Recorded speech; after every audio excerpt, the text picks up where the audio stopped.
All right, guys, welcome to our final deals of the week for the year for 2025. And we got two great houses, one in Clearwater and one in St. Pete. And before we get started, I just want to jump into something. I know that people that watch real estate videos probably watch a lot of videos. And there's a lot of videos out right now that are getting a lot of traction about house prices crashing. I don't know, maybe they will. I don't know. I'm not an economist, so I'm probably a little bit biased because I'm a realtor as well. So you should take everything I say with a little bit of a grain of salt, just like you should take somebody who says the housing market's going to crash with a little bit of a grain of salt. But what I'm saying is that if there are some videos to avoid, look for these. They call them faceless channels. They're AI generated. No one will appear on screen, and they're just riding this wave of negativity to try to get you to watch. And I came across one that was recommended to me by YouTube the other day. It's called State Stories. Doesn't say what state. It's got this banner up here is obviously totally AI generated. I don't even know it's Paris and some other cities or whatever. But the video that I saw was this one here, 37,000 views this guy got. And it says Florida home prices will drop 70 to 80%. And of course, that's going to get a lot of people curious, and they're probably going to watch it. But it's absolute garbage. You should avoid this kind of stuff. And here's the reason. If you look at the description of the channel, you can see this person joined a couple of months ago, and they're based in Bangladesh. It's probably some teenager that is looking at what's popular on YouTube right now, and real estate doom and gloom videos are popular. So he put some prompts into ChatGPT, supporting the idea that the housing market's going to crash. And he came up with this video with no effort, no research or anything else. Now, again, watch whatever you want. I'm not telling you not to watch stuff. But if you're going to take somebody's advice, or you're going to allow your decisions to be influenced, positive or negative, and again, I'm a realtor, so you should take my advice with a little bit of a grain of salt because I sell houses. Look for people that at least have some connection to the community, have some experience. There's not even a name attached to this channel. It was completely AI written, and yet he's getting a ton of views on this video. So yeah, they're fun to watch sometimes, but you really can't take them seriously. So I'll get off my high horse now, and let's jump into our deals of the week. So we've got two great houses for sale. One is in St. Pete, one is in Clearwater. These are my deals of the week. Remember, if you're buying a house or in a buyer's market, you should be very, very picky about what you buy. If the market stays soft, you want to limit your downside risk. The days of buying a house and then 2 months or 4 months later, selling it for $50,000 more are over. We're back into a situation where you're going to need to be there a couple of years to build some equity before you can get out ahead.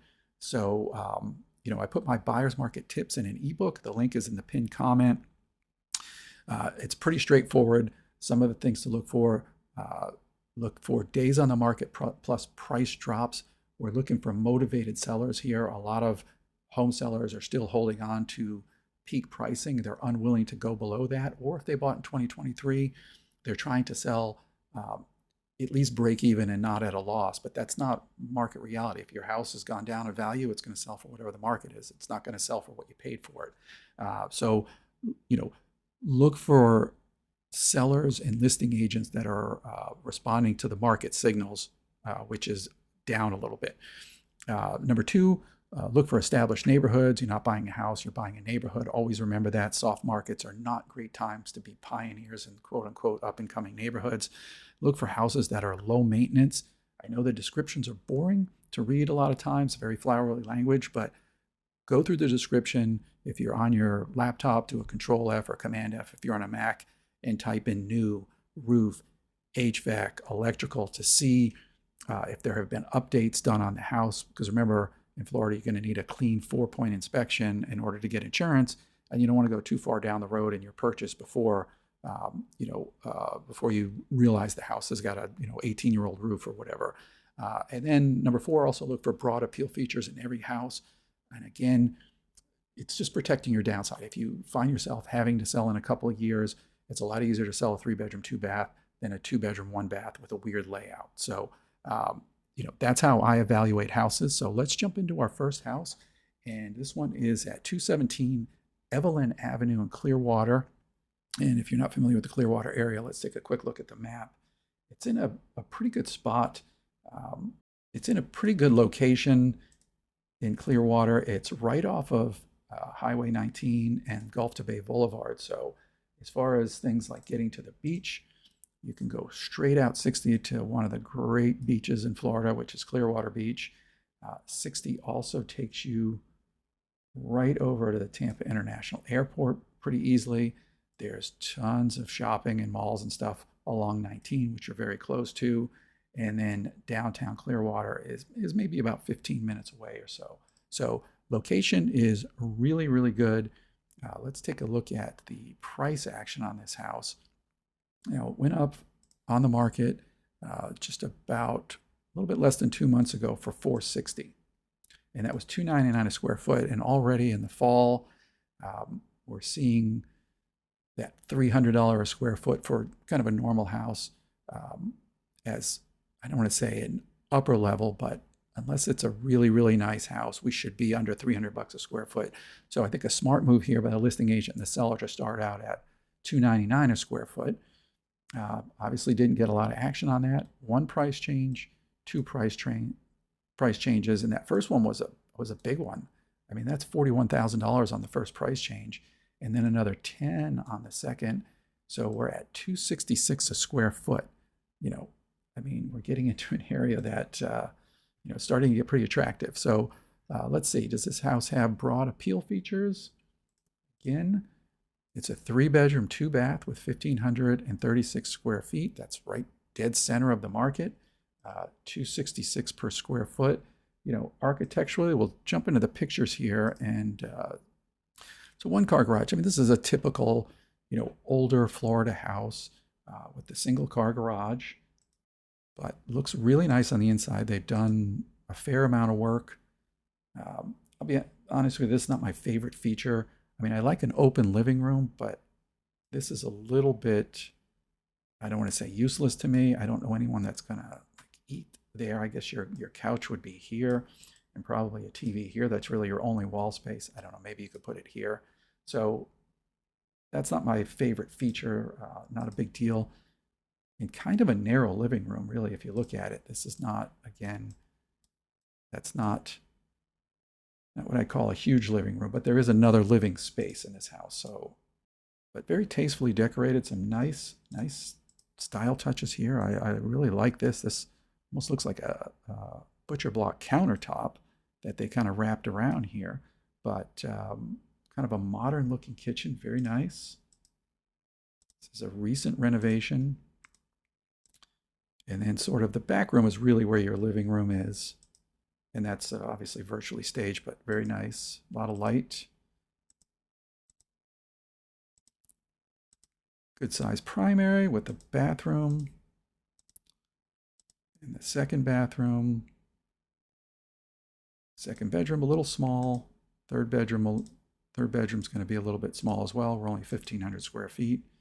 And then this is really nice, actually. And I know a lot of people are going to get nervous when they see water behind the house, thinking that it might be a flood situation. This is not a flood zone. It's a flood zone X.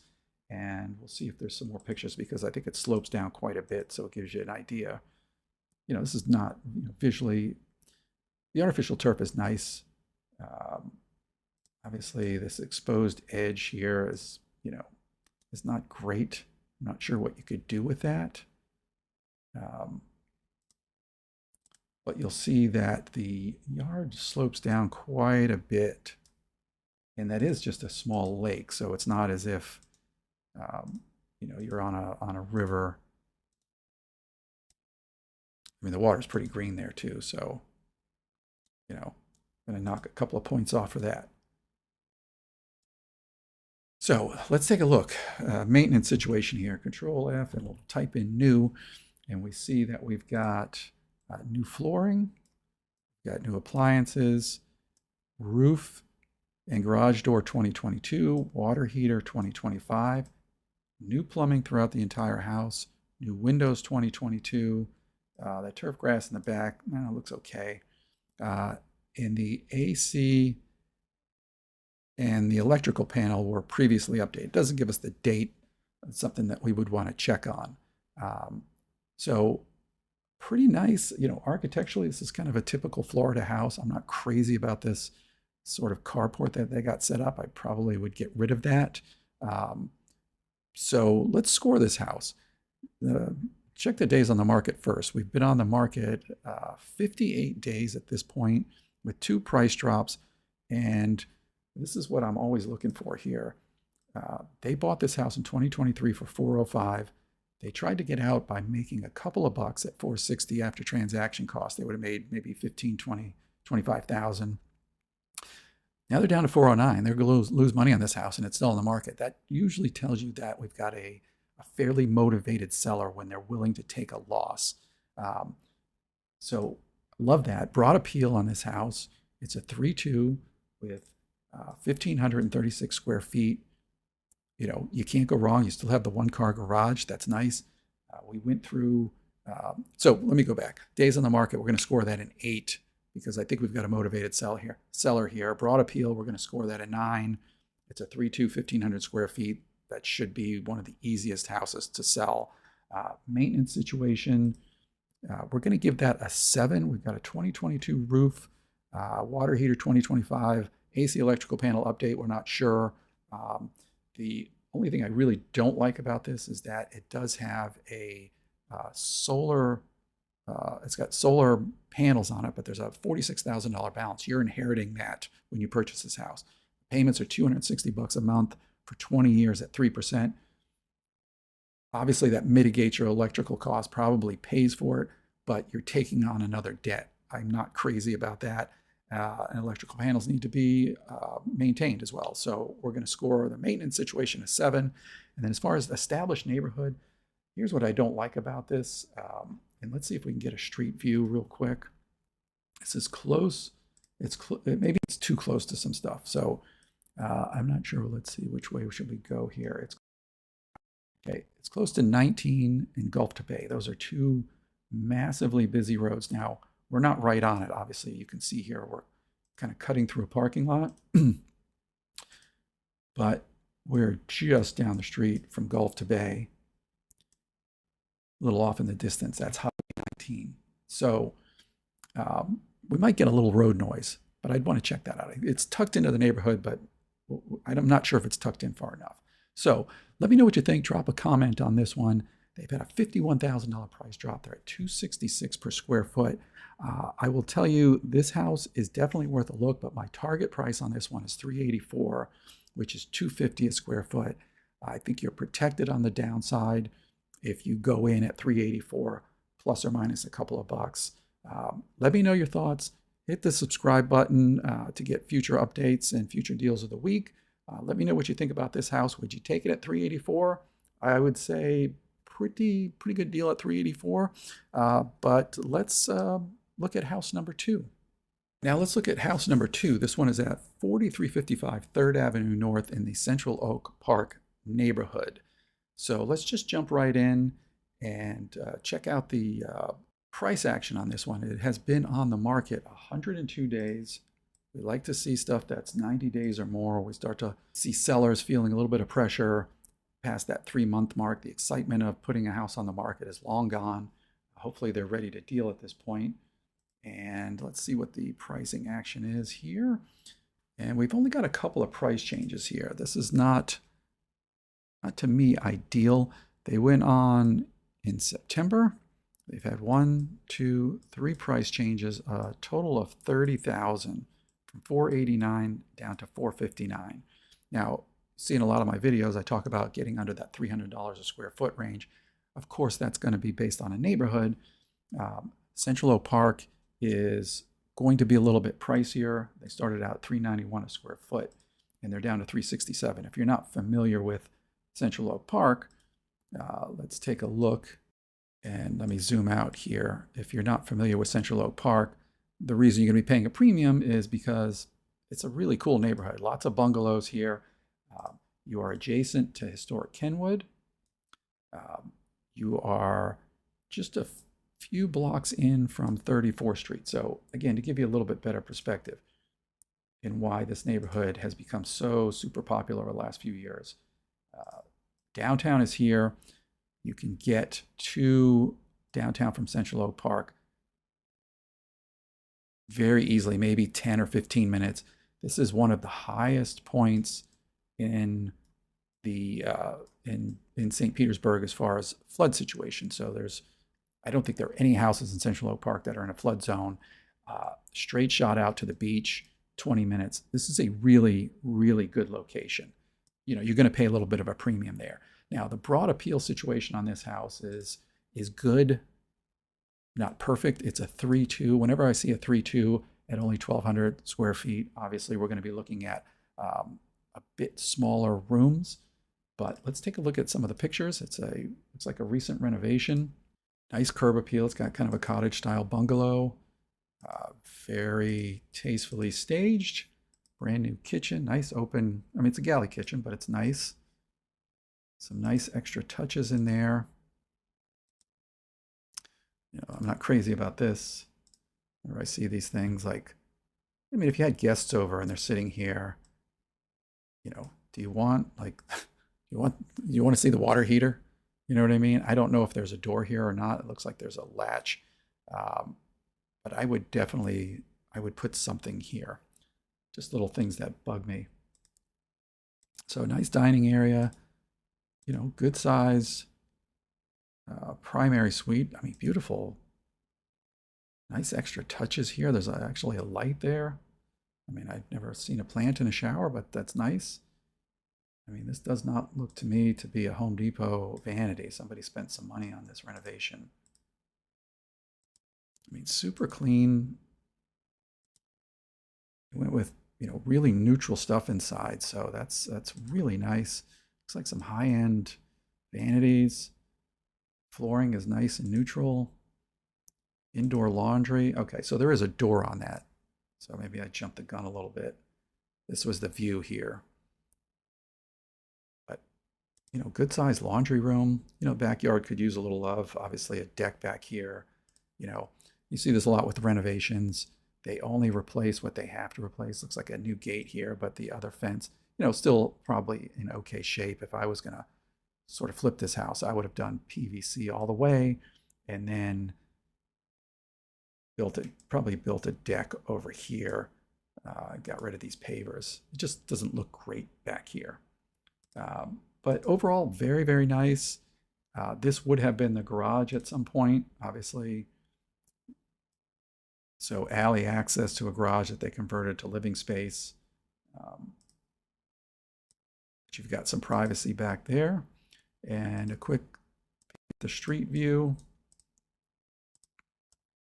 It's a nice brick street in a really nice neighborhood.